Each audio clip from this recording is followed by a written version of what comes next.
All right, let's dive into a really fantastic short story by Bernard Malamud called A Summer's Reading. It's this powerful look at how badly we can want respect and how that desire can lead us down a really tangled path.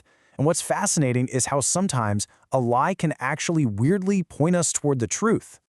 So let's start with a question, just to get us in the right mindset. Have you ever wanted people to look at you a certain way? To give you respect that maybe, just maybe, you hadn't quite earned yet?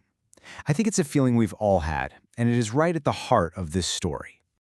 And this is our guy, George Stoyanovich. He is absolutely drowning in that feeling. He's young, he's stuck, and he is dreaming of a better life. So he's going to make a grab for that respect with a lie that is going to completely change how his entire neighborhood sees him.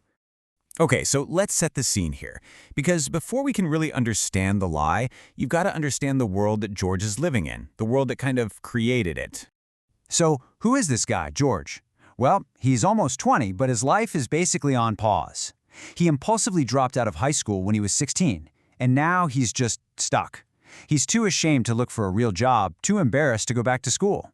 So he just hides out in his room all day, flipping through old magazines and dreaming of a different life. One with a nice house, some money, and most importantly, respect. Now, George isn't alone on his block, and there's this really interesting contrast between him and his neighbor, a guy named Mr. Cattanzara.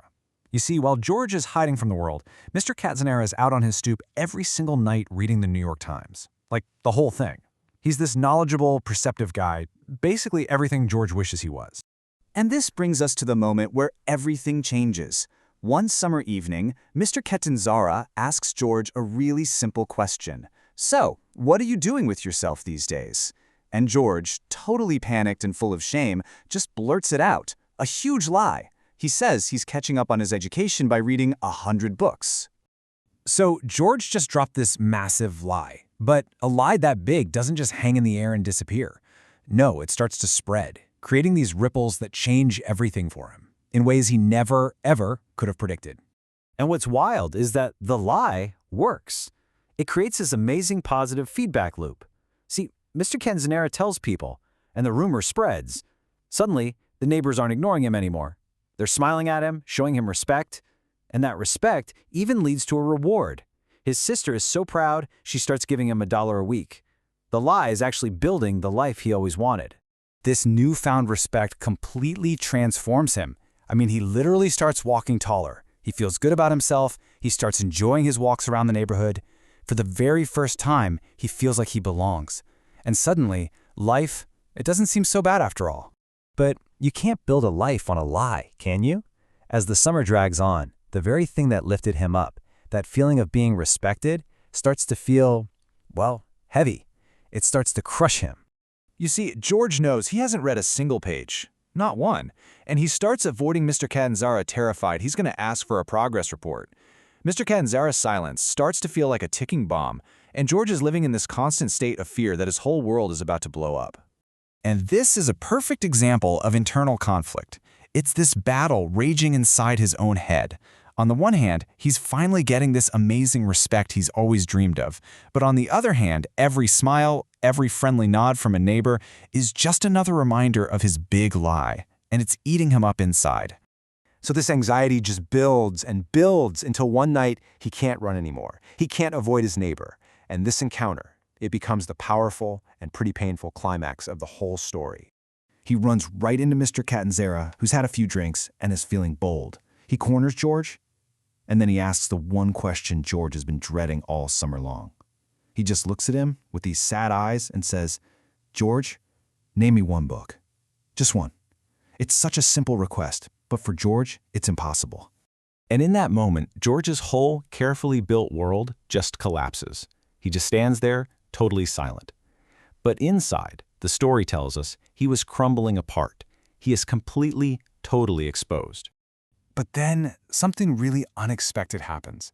Mr. Cattanzara doesn't yell. He doesn't call him out in front of everyone. Instead, he leans in and gives him this quiet, devastating piece of advice. "George, don't do what I did." It's a moment of pity, of warning, a glimpse into a future George has to avoid. So after that confrontation, George hits absolute rock bottom. But the story doesn't end there. The question is this the end of his journey, or is it actually a new beginning? The shame is just so overwhelming that George completely vanishes. For a solid week, he locks himself in his hot, stuffy room, just stewing in his own failure. It's like a self-imposed prison, a place to hide from everyone, but mostly from himself. But when he finally can't take the heat anymore and comes out, something amazing happens. Nothing. Nothing has changed. People are still smiling at him, and he realizes Mr. Cattanzara gave him a second chance. He didn't just keep the secret. George suspects he might have even started a new rumor that George had finished all 100 books. And this brings us to the famous ending that people love to debate. Has George actually changed for real? I mean, you can argue it both ways. On one hand, yeah, he breaks out of his room and he actually goes to the library. That's a huge step. But on the other hand, the story ends before we see him read a single word. Is that inward trembling he feels real motivation, or is it just fear of getting caught again? The story leaves it up to you to decide. And this is the final image we're left with. George running, not walking, to the library. He counts out 100 books, sits down, and gets ready to start. The lie is over. The reading is about to begin. When you boil it all down, this story isn't just about George. It's about that gap we all have between the person we want to be and the person we are right now. It's a powerful reminder that real change doesn't happen with some big, grand lie. It starts with one small, difficult, but honest first step. So it makes you think. What's yours?